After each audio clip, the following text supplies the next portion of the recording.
the idea there was to break down silos and create synergies, like you pointed out at the start of our conversation. And how do we synthesize between three key experiences? Right? One would be the human experience. The second would be the digital experience. I mean, if you could go back to the good old days of Venn diagrams and how you then superimpose the physical space. So workplace experience works at the intersectionality of these three experiences. So what this Unlocked platform does is you can put your hand up and say, hey, listen, I'm say for instance in sales and I'd like to get involved in public policy, for instance. Will I be a good fit?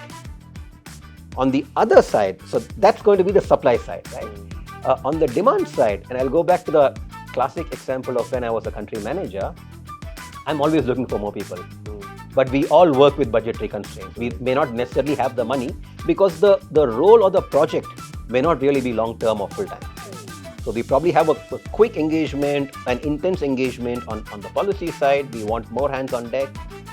So all I need to do is post that on this platform.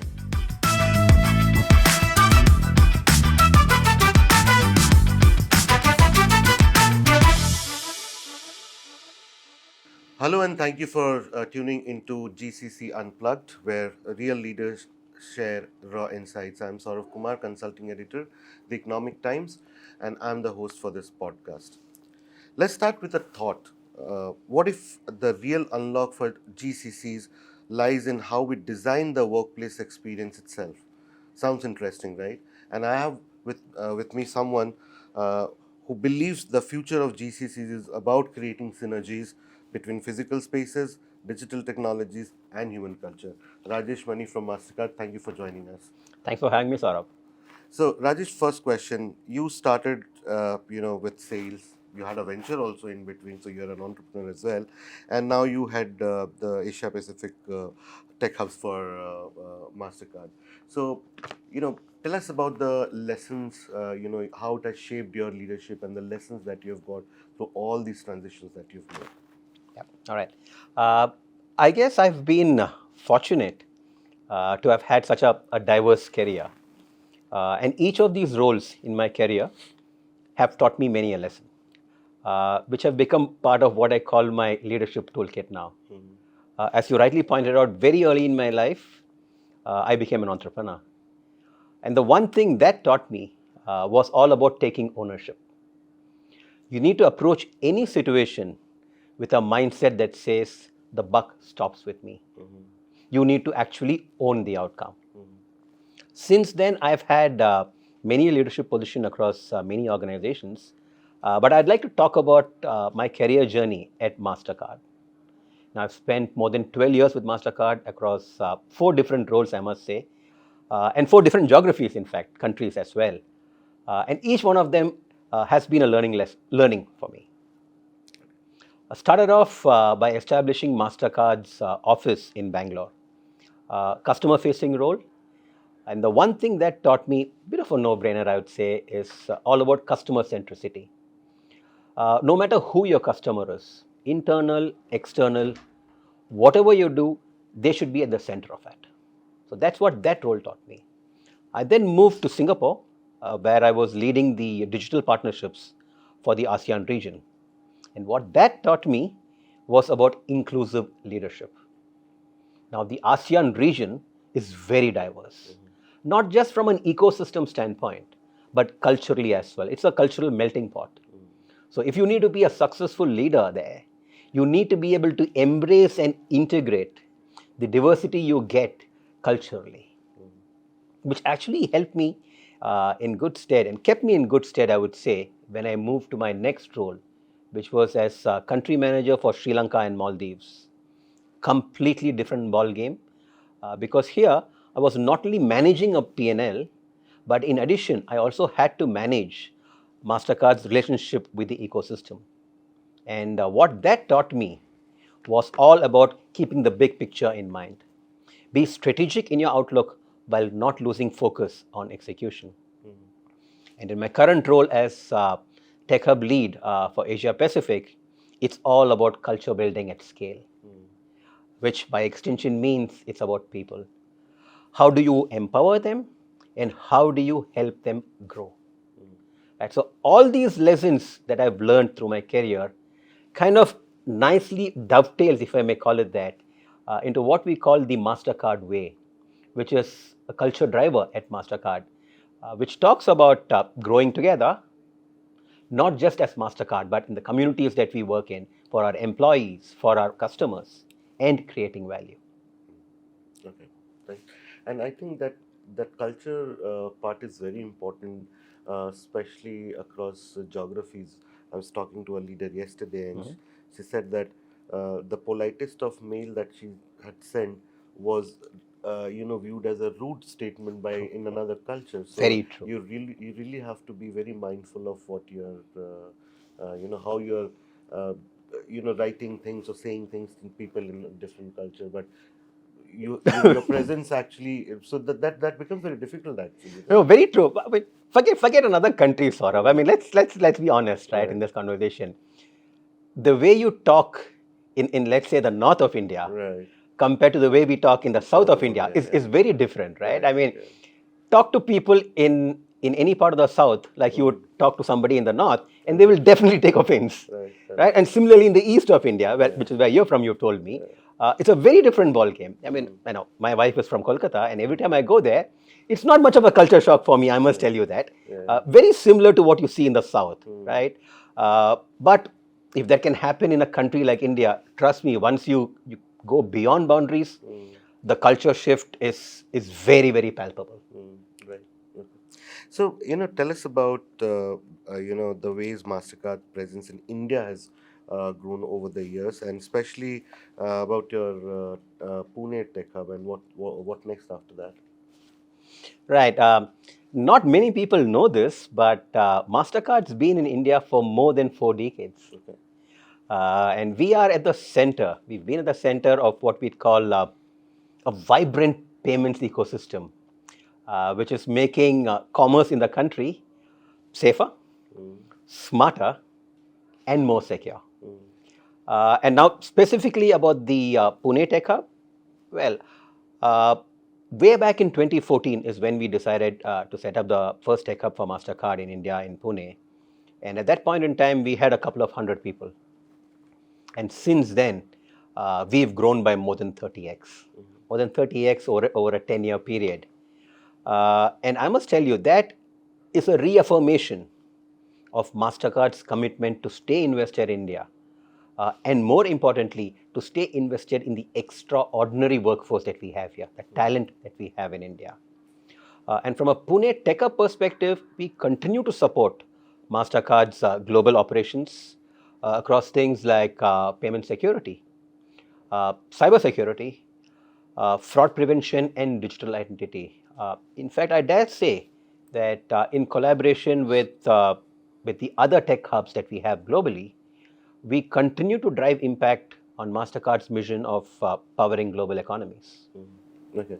And tell us about what kind of impact you're having from these operations, tech hub operations here. And obviously, you're looking after Asia Pacific, but specifically, if I ask about India, what kind of impact are you making to the overall Mastercard ecosystem? Right, good question. So before I get there, I think we need to understand the scale at which we operate in India, right? We've stood up a new center in Pune, which is at more than 500,000 square feet, that houses in excess of 6,000 people, right? This is a diverse mix of people, a diverse set of people, starting from product professionals to engineering professionals, starting from technologists, technology folks, to R&D, innovation folks, starting from HR people, going up to business support groups. So the entire mix representation of what we have at Mastercard is there in Pune.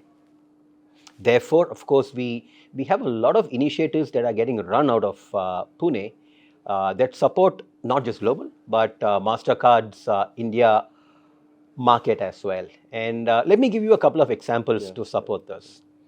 We have a program called Community Pass, which is essentially around financial inclusion. It's a financial inclusion platform where the Pune Tech Hub has had a significant role in building that platform for us. Similarly, if I were to talk about the recent pilot launch of Passkeys, happened at the last FinTech festival in Mumbai. And again, significant amount of teams that work on this product, which essentially integrates tokenization and biometrics to ensure a seamless online checkout. We have significant teams working out of the Pune Tech Hub.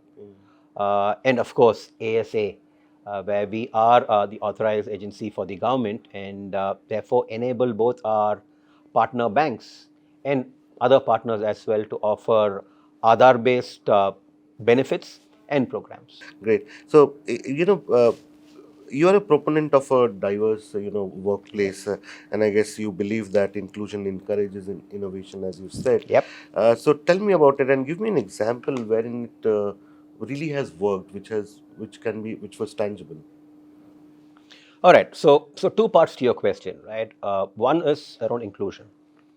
I believe inclusion is very critical for our success as an organization because it helps us identify our blind spots and therefore enables us to service the thousands of customers we have globally in a much better fashion. And innovation is integral to our culture. For Mastercard, it's not just a buzzword. I'd call it, it's a process of design and governance, a robust process that enables us to seek feedback loops from our stakeholders and various inputs, which then drives our deployment of both technology and workplace enhancements. So that's how the whole cycle is completed. And let me see if I can qualify this with an example, like you said, where we've married the two. Very recently, we reached out to one of our bigger markets, the leadership in one of the bigger markets, and asked them, hey, is there any real life problem for which you're looking for innovative solutions? And we had a couple of challenging areas that they wanted us to solve. And a couple of them were around how do you increase credit uptake in a particular market? How do you enhance fraud protection? Right? These were a couple of themes that came out. We then opened this out to the entire technologist base that we have across Asia Pacific. And you'd be surprised, we had close to 90 teams across all countries putting their hands up saying, hey, listen, we'd like to solve this problem for you. Very inclusive teams, people who are outside of the market, therefore they brought fresh thinking into this whole problem statement. And you'd be surprised that the winning entries, some of them are currently at stages where we are evaluating if we can actually roll this out commercially. So a classic example of where innovation and inclusion go hand in hand to solve a real life problem for Mastercard. Great. Okay. So, what role is technology playing in this entire piece, where especially AI and digital tools, in shaping or reimagining the employee experience we talked about? I love that question, Saurabh, because again, workplace experience is a topic that's very close to my heart. And the way we look at workplace experience is in a holistic manner, right? Which is why we stood up a global function in Mastercard called Workplace Experience. And the idea there was to break down silos and create synergies, like you pointed out at the start of our conversation. And how do we synthesize between three key experiences, right? One would be the human experience. The second would be the digital experience. I mean, if you could go back to the good old days of Venn diagrams and how you then superimpose the physical space. So workplace experience works at the intersectionality of these three experiences. So that's the holistic lens we are operating, or we are using rather, to solve this problem. Similarly, our approach to AI and technology has been similar.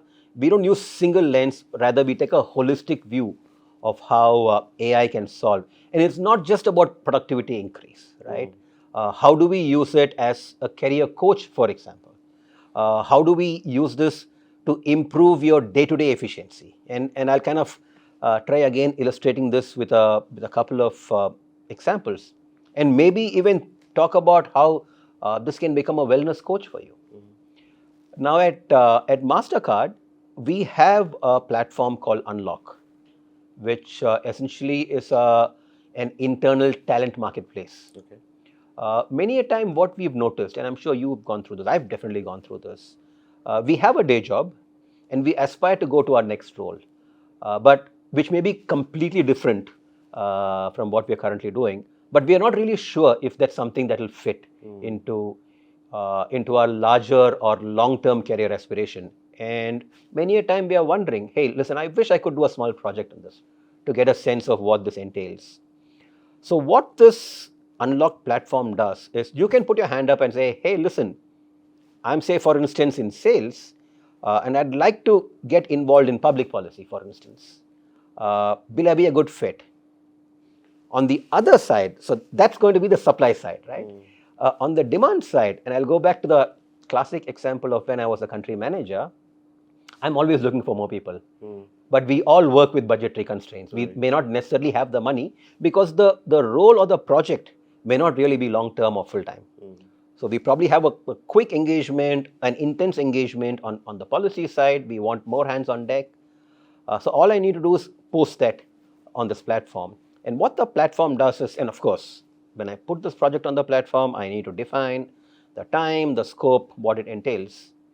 And if there is somebody out there who wants to make the transition, who's looking at this as an option, this marries that, right? Therefore, it becomes a fantastic career coach for you. Not just that, if you want to volunteer for a cause, this platform is ideal. It has been phenomenal. The uptake has been stupendous. So much so that more than 90% of our workforce has signed up on this platform, which just tells you how much people are looking for from an internal move perspective, and more importantly, from a career perspective. So that's one example. The second one, like I was telling you, is around how do you improve day-to-day processes, right? One example is many a time we've heard people saying, hey, listen, I applied for a leave because the world has become automated. Everybody puts everything on the system. There are times when you probably applied for a leave, your manager hasn't approved, not because he doesn't want. I guess he's just caught up with a lot of other things to do. So what we are using AI for is to nudge managers to tell them, hey, listen, you know what? You have an approval pending for you. Oh, and trust me, it's been a godsend for many a person that I know. Similarly, on the interviewing side, we are using AI to make interview scheduling automated.